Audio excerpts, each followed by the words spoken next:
Ayollarga xos bo'lgan kasalliklarning kelib chiqishining sababi shundaki, bu a'zolar aslida ijobiy energiya uchun, sevgi uchun mo'ljallangan. Ayollar aynan mana shu a'zolari orqali jufti bilan muhabbat, sevgi almashadilar.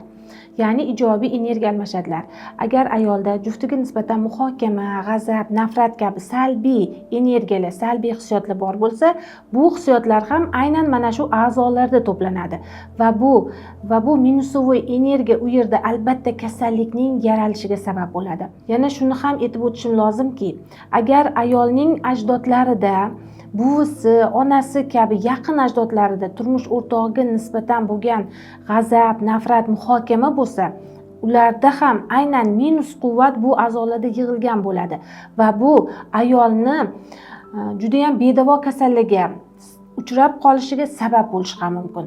Hurmatli ayollar, agar sog'lom bo'lishni, baxtli bo'lishni istasanglar, juftinglarni kechira olinglar, juftinglarni seva olinglar.